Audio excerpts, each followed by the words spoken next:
जय गुरुदेव। अनंत कोटि ब्रह्मांड नायक सदगुरुदेव के चरणों में कोटि कोटि वंदन, कोटि कोटि प्रणाम। सभी को हर हर महादेव, शंभो शंकर। बाबा श्री रामदेव जी महाराज के श्री चरणों में कोटि कोटि वंदन, कोटि कोटि प्रणाम।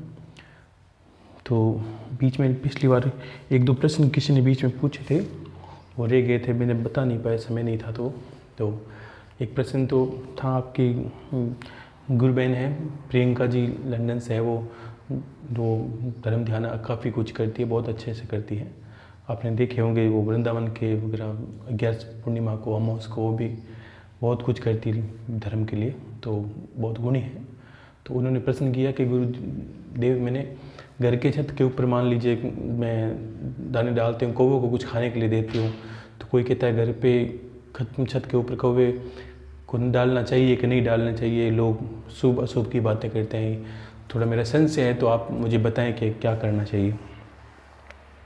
देखिए, पहली बात तो एक ये समझिए कि कोई भी, अगर हम मान लीजिए किसी घर के ऊपर कोई पक्षी खा के जाता है कुछ, तो अशुभता तो है ही नहीं, ऐसा तो दिमाग में मत रखिए आप, ऐसा कुछ नहीं है।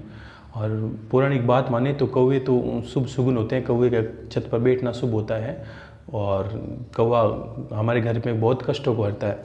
आप ये देख लिया, आप पुराने समय जो समय था उसमें जो माताएं बहनें खाना बनाती थी, उसमें भी 3 हिस्से रहते थे, कौवे का, कुत्ते का और गाय का। ये तीनों मनुष्य के धर्म में श्रेष्ठ आते हैं। कौवे के लिए रोटी, कुत्ते के लिए रोटी और गाय के लिए रोटी। ये 3 बनने के बाद ही घर पे चूल्हे पर दूजा खाना बनाया जाता। सबसे पहले तवा होता और गर्म तवे पर ये तीनों के लिए कुछ ना कुछ बनाया जाता, उसके बाद होती। और तवे तो शुभ सुगुन का प्रतीक होते हैं। जब कोई आने वाला मेहमान आने वाला होता है, हमारे घर में शुभता होती है, उस वक्त भी पहले के समय लोग मानते थे कौवा छत पे बोलता है, यानी कुछ आने वाला है, मतलब बहुत शुभ संकेत है कौवे का। और ऐसे भी माने तो 9 ग्रहों में शनि भगवान सबसे प्रधान है, जो आप मान लीजिए एकदम कटर है, तो शनि की कृपा तो हमें सबको चाहिए।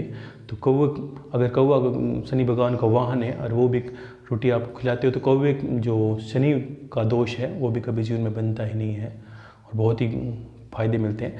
और हमारे जीवन, देखो, कभी भी जीव को दिया हुआ हमारे धर्म कभी काम ही आता है, कभी भी अशुभ नहीं है उसमें कुछ। शनि लोगों को मानना कि ऐसा कुछ नहीं, उनके लिए स्थान बना दे। और कभी कभी क्या होता है कि हम सोचते हैं कि छत पे बिखेर दें, तो अगर आपको मानसिकता ऐसा, तो लाइए मत, कुछ न अशुभ तो कुछ भी नहीं है उसके अंदर, कुछ भी नहीं है। आप एक बर्तन रखें, उस बर्तन के अंदर डालें, कौवे खा के जाते हैं, तो ये बहुत शुभता का मानी जाती है। कभी भी बीमारी वगैरह हो तो पहले बहुत बोला है, कौवों को मीठा खाने के लिए कुछ दें, चावल वगैरह हो, पीले चावल कौवों को बहुत पसंद है, जलेबी कौवे को पसंद है, नमकीन वगैरह भी कौवे खाते हैं, तो आप आराम से खिलाएं, निस्संदेह और निसंकोच होकर खिलाएं। किसी की इसमें आपको राय लेने की आवश्यकता नहीं है कि ये शुभ है अशुभ है, कोई दोष नहीं है, आराम से खिलाएं आप, ठीक है। और उनको आशीर्वाद है मेरा। और एक किसी ने प्रश्न किया, गुरुदेव जो ग्रहण है दीपावली के पास में, उसको मान लीजिए मैं गायत्री मंत्र का जप करता हूँ ग्रहण में, निस्वार्थ होकर, या किसी और भी कोई निजी कार्य नहीं, परोपकार के लिए, या और भी 1-2 मंत्र लिखे उन्होंने कि लिखे के करूँ, तो देखिए ग्रहण में मंत्र प्रभावी है, ये सत्य है कि ग्रहण के जब सूर्य ग्रहण या चंद्र ग्रहण होता है, तब कोई भी मंत्र करते हैं तो वो मंत्र गुणित हो जाता है। मान लीजिए 6 महीने जप करते हैं, उसका पुण्य हमें 1 दिन में प्राप्त होता है। लेकिन ग्रहण में कुछ अशुभताएं भी साथ होती है। किस तरह की होती है कि आप माला को छू नहीं सकते, पहली बात। गिन के जप करते हैं तो वो मान्य नहीं होता, आपको गिनना ही नहीं है जब। तो अगर ग्रहण में आप चाहते हो कि उसका प्रभाव पड़े जीवन पर, तो आप उस समय को निर्धारित कर लें। जो भी मंत्र करते हैं, बोल के मंत्र नहीं करना होता, मानसिक या धीरे धीरे उवांशु जप करना आपको। और एकांत बैठे, कोई सुने नहीं इस जगह पर, और ग्रहण का समय निर्धारित करें कि उस, मान लीजिए 7 बजे ग्रहण लगता है, तो आपको 7 से लेकर कितने बजे तक ग्रहण है, उस समय का चयन करना है आपको। उसमें आपको बोलना नहीं है, बैठे एकांत में बैठ के जप करना है। माला नहीं होनी चाहिए, माला शुभ हो जाती है, माला नहीं ले सकते ग्रहण के अंदर। तंत्र की साधनाएं होती है, उसमें बहुत से मंत्र होते हैं, जो शाबर मंत्र है वो भी सिद्ध हो जाते हैं ग्रहण के अंदर, ऐसी बात नहीं, वो बिल्कुल सिद्ध होते हैं ग्रहण के अंदर। लेकिन इसमें भी मान्यता है कि हम उठा के मंत्र नहीं कह सकते। आपने जिस गुरु से मंत्र लिया है, या जो मंत्र आप सतत जप करते हो, या इष्ट का नाम हो, वो बहुत प्रभावशाली होता है इसके अंदर। मान लीजिए आपने अपने गुरु से या किसी से गायत्री मंत्र लिया तो गायत्री मंत्र का जप कर सकते हैं, लेकिन बोलना नहीं है, माला भी नहीं लेनी है, एकांत में बैठना है और ग्रहण से पहले और ग्रहण के बाद आपको स्नान करना है, ऐसा ध्यान रखना है। समय निर्धारित करना है, माला को इसमें गिना नहीं जाएगा, ना माला आप हाथ लोगे, माला शुद्ध हो जाती है इसमें। और गुरु से नाम लिया या मंत्र लिया उसको उच्चारण करें तो बहुत ज़्यादा प्रभाव पड़ता है। ऐसा नहीं अपनी इच्छा से किसी मंत्र को उठाएं वो प्रभाव करेगा, तो वो प्रभाव नहीं करेगा, और होगा तो भी हमें प्रभाव पता नहीं चलेगा इसका कि हाँ जीवन में प्रभाव पड़ा कि नहीं पड़ा, ये नहीं होता। संकल्प लेके भी इसमें नहीं करना होता है, संकल्प लेने की आप में आवश्यकता नहीं, ये समय का प्रभाव है। सिर्फ आप लगता है 3 घंटे ग्रहण है तो 3 घंटे में जप करें, गुणित हो जाता है, कितना ही हजारों गुना इसका प्रभाव बढ़ जाता है, तो आप कर सकते हैं। लेकिन थोड़ी सावधानी बरतें कि आप माला नहीं लें, और नहाने ग्रहण से पहले ग्रहण के बाद आपको नहाना है। तो और फिर भी अगर एकांत बैठ के आप माला से करना चाहते हो तो माला गोमुखी रखें और कोई देखे नहीं इसी जगह। ग्रहण हमेशा गोपनीय होता है, तो गोपनीय जप करना होता है आपको, ठीक है। और संकल्प लेने की इसमें आप आवश्यकता नहीं है। कोशिश करें कि गुरु से लिया हुआ मंत्र, गुरु मंत्र या गायत्री मंत्र करते हो तो अगर गुरु से गायत्री मंत्र आपने लिया है कभी वो तो करें, नहीं तो आप इष्ट का नाम करें, ये बहुत प्रभावशाली है। राम राम करें, कृष्ण करें, करो जो भी करें, अपने जो इष्ट है उसका नाम करें जब, ठीक है। और एक किसी ने कहा गुरुदेव कि मान लीजिए गुरु से कोई दीक्षा लेते हैं कोई इंसान, तो हम अपने चयन करते हैं, वो गुरु हमारा चयन करे कि नहीं करे, ये तो इसमें ऐसा कैसे संभव है कि हमें गुरु का चयन करते हैं और गुरु हमें दीक्षा नहीं दे, तो क्या होता है, या ऐसा तो क्या करना चाहिए। देखो ये प्रश्न ये गुरु पर भी निर्भर करता है, शिष्य पर भी निर्भर करता है कि किसका समर्पण कितना है, गुरु क्या चाहता है शिष्य से, गुरु की क्या कामना है शिष्य को लेकर, या गुरु कितना प्रभावशाली है, गुरु शिष्य में क्या देखकर अपने आप को उनको अपना शिष्य बनाता है, ये उन पर निर्भर करता है। तो ये बड़ी गुरु के लिए दुविधा हो जाती है कि वो किस शिष्य का चयन करे, किसका नहीं करे। ऐसे तो सभी शिष्य होते हैं, लेकिन अब कभी कभी क्या होता है गुरु पूरी पात्रता देखता है कि आप में वो पात्रता है कि नहीं। अभी नहीं, पुराने ज़माने में लोग बहुत तपाते थे शिष्य को देखने के लिए। गुरु बहुत कठिन परीक्षाओं में होने के बाद उसको मंत्र या उसको ये कहते कि हाँ तू मेरा शिष्य है। ये भी बहुत बातें आपने सुनी हो कथाओं में। इसको लेके एक कथा थी मेरे पास, आप अपना प्रश्न किया है, बड़े सुने इसमें बड़े ध्यान से, मैं कहूँगा इस कथा को वास्तव में मनन करने योग्य है और सुनना भी चाहिए, बहुत शानदार कथा है। एक गुरु थे, उनके पास कोई शिष्य, अचानक से उसके दिमाग में आया भाई संसार में गुरु भी होना चाहिए। उस शिष्य को लगा, किसी मान लो साधारण इंसान को लगा, और वो उसने गुरु का ढूंढना शुरू किया गुरु को, और ढूंढते ढूंढते एक गुरु के पास पहुंचा। वो गुरु परम प्रतापी थे, ज्ञानी थे, तत्वदर्शी थे। तो उसने सीधा ही जाके कहा गुरुदेव मुझे तो बस आप गुरु शिष्य बना लीजिए, मैं आज आपका शिष्य बनना चाहता हूँ। तो गुरु ने कहा भाई शिष्य बनना चाहते हो ये तो तुम चाहते हो, मैं चाहता हूँ ये क्या चाहता हूँ, नहीं चाहता हूँ वो बात अलग है। तो उसने बार बार विनती की, हे गुरुदेव आप मुझे अपना शिष्य बना लीजिए और मैं आपका शिष्य बनना चाहता हूँ। तो गुरु ने सोच के कहा देखिए मेरी एक शर्त है, मैं आपको गुरु बनना शिष्य बनाऊं, उससे पहले मैं चाहता हूं कि तुम एक दिन और एक रात शमशान में रुको, ठीक है, और फिर दूसरे दिन मेरे पास आओ। तो शिष्य ने कहा गुरुदेव ये कैसी बात हुई शमशान में, तो दिन में ठीक है रुक जाता, रात को भी अब भूत प्रेत वगैरह कितनी चीज़ें रहती है, नकारात्मक शक्तियाँ रहती है, इससे शिष्य का क्या संबंध हुआ। गुरु ने कहा ये मेरी शर्त है, मेरी इच्छा है कि मैं चाहूँ जिसको शिष्य बनाऊँ, मेरी इच्छा है, नकार दूँ वो मुझ पर निर्भर करता है। ऐसा करके उसने बहुत मिन्नतें की, लेकिन गुरु नहीं माने, और अंत में उसने स्वीकार किया कि ठीक है मैं एक रात और एक दिन शमशान रुकूँगा, फिर आप मुझे शिष्य बना लोगे। गुरु ने कहा मैं देखूँगा, आप एक बार एक रात एक दिन और एक रात रुक के आओ। तो उससे पहले उसने बहुत मिन्नतें की, पहले कहा गुरुदेव वहाँ भूत हैं प्रीत हैं। तो गुरु ने कहा तुमने कभी देखे हैं क्या। नहीं गुरुदेव मैंने सुने हैं, ये बहुत बड़ी बात है कि नहीं मैंने देखे नहीं, मैंने सुने हैं। तो क्या हाँ सुने होंगे, लेकिन मेरी शर्त यही है आप चाहे भूत मिले चाहे प्रेत मिले। तो ऐसा करके शिष्य ने बड़े कठिन मन से वहाँ जाने का तय किया, भाई ठीक है मैं शमशान जाऊँगा। और वो शमशान की ओर रवाना हो गया शिष्य जिसको गुरु धारण करना था। तो पीछे पीछे गुरु ने 2 शिष्यों को और भेज दिया कि थोड़ा ध्यान रखना कहीं इंसान घबरा जाए ज़्यादा, तो इसको पता नहीं चले, आप छुप के इसका ध्यान रखना कि ठीक है। और जाते से पहले उस शिष्य को गुरु ने क्या कहा था कि तुझे एक रात एक दिन वहाँ रुकना है और वहाँ क्या क्या होता है ये मुझे आप बताना है वहाँ पर। गुरु बहुत ज्ञानी थे वो। तो फिर शिष्य ने कहा ठीक है, और वहाँ चला गया। एक दिन रुका, एक रात रुका, और सुबह वापस गुरु के पास आया। तो गुरु ने कहा ठीक है, एक दिन एक रात रुक गए कि हाँ गुरुदेव, आपके कहे अनुसार मैं एक रात और एक दिन वहाँ पर रुक गया। और तो कहा, गुरु ने कहा बताओ मुझे वहाँ क्या क्या हुआ, क्या क्या देखा तूने। कि गुरुदेव मैं पहले जैसे ही वहाँ पर गया, मैं शांति से एक पेड़ के नीचे बैठ गया। कुछ समय बाद कुछ इंसान आए एक वृद्ध की लाश को लेकर। वो रो रहे थे, बड़े दुखी थे, और वो रोते रोते वहाँ पर उन्होंने चिता को रखा। और कुछ लोग बातें कर रहे थे। कुछ ने कहा कि ये वृद्ध इंसान है, बीमार था कब सा बेचारा, अब चल बसा, अच्छा हुआ, ज़्यादा दुख पा रहा था, उम्र भी इसकी पूरी हो चुकी थी। किसी ने कहा भाई अभी भी इस बेटे पोते को प्रेम करना चाहिए, कुछ समय और बिताना चाहिए, बेचारा बहुत जल्दी चला गया। ऐसा करके लोग अलग अलग बातें कर रहे थे।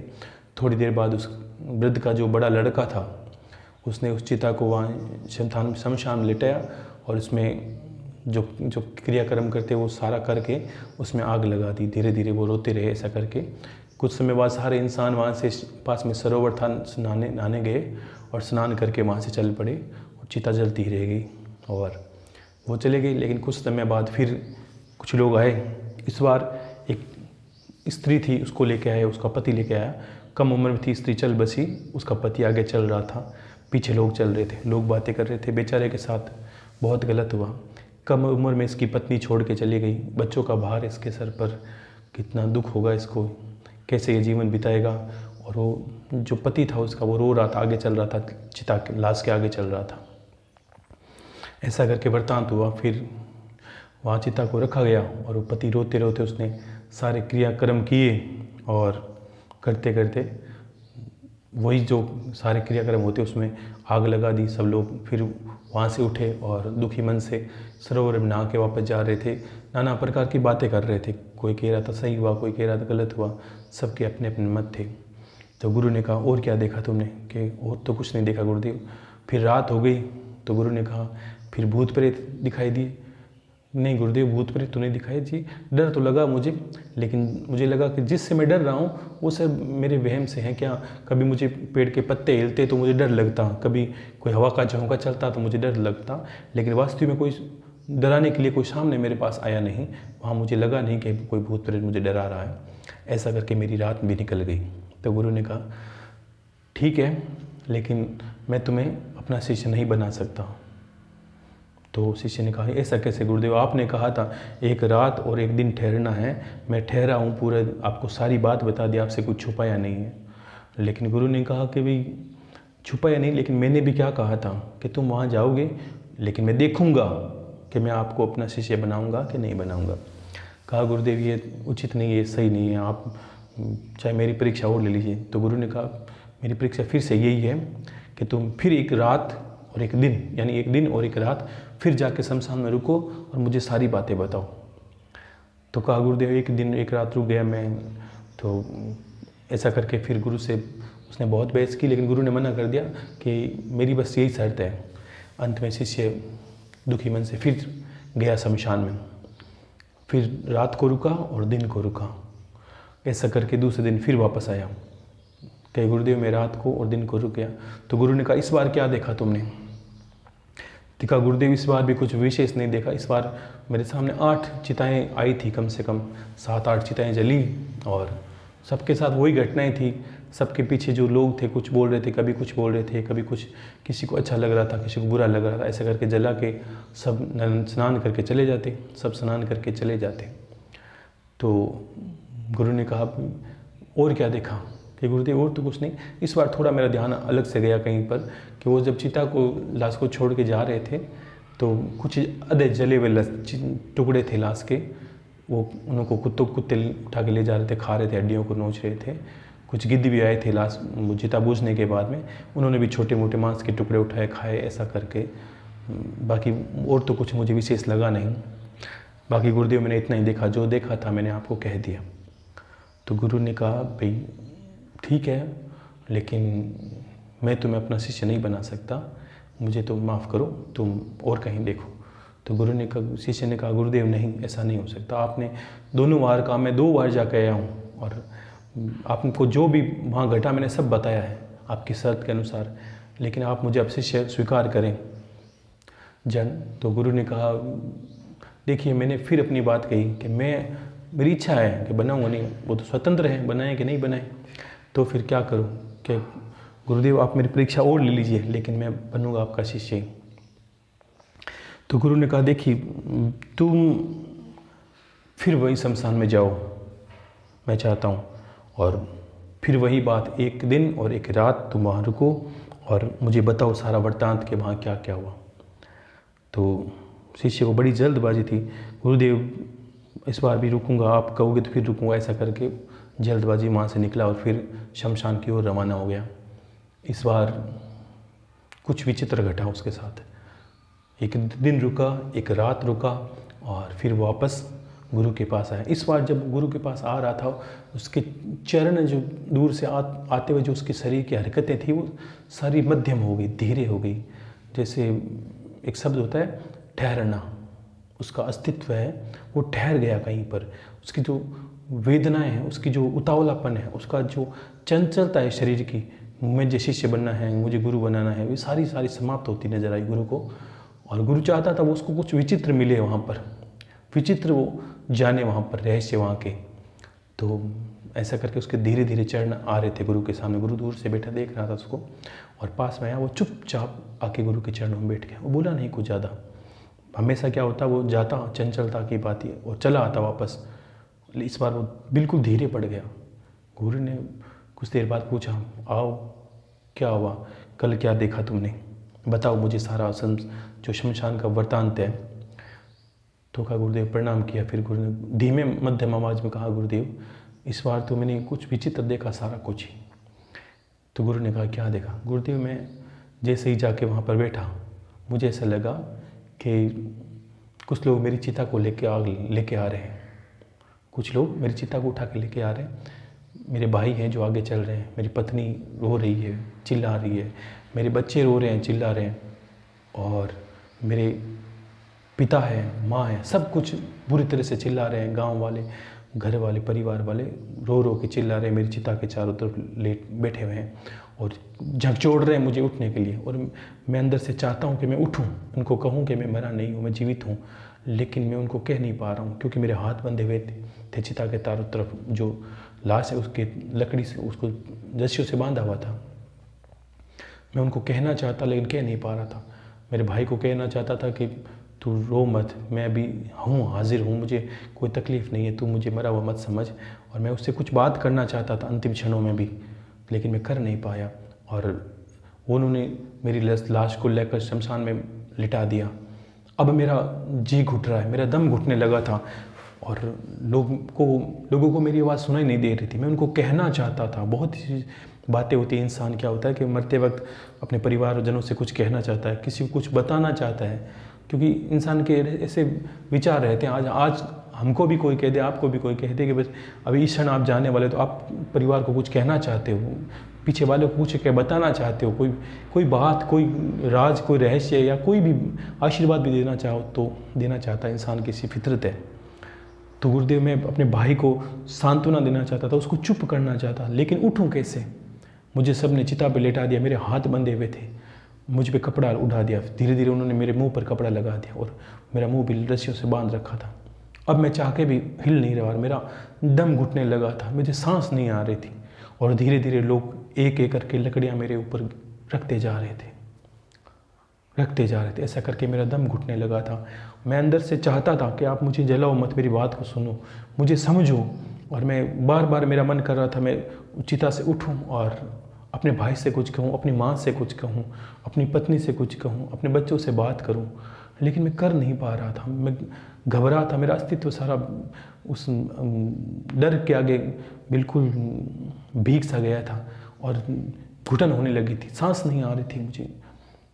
और फिर गुरुदेव ऐसा हुआ कि मेरे भाई ने मुझे आग लगा दी और मैं जलने लगा था और मैं सबको चिल्ला के कह रहा हूँ कि मुझे जलाओ मत, मुझे गर्मी लग रही है। मुझे ये गर्मी का आभास होने लगा था दूर बैठे बैठे कि सब लोग मुझे जला रहे हैं, मेरे हाथ पैर जल रहे हैं और कैसे मांस के टुकड़े मेरे हाथों से गल गल के गिर रहे हैं। एक एक टुकड़ा मांस का अग्नि में जलाते हैं, कितनी पीड़ा होती होगी।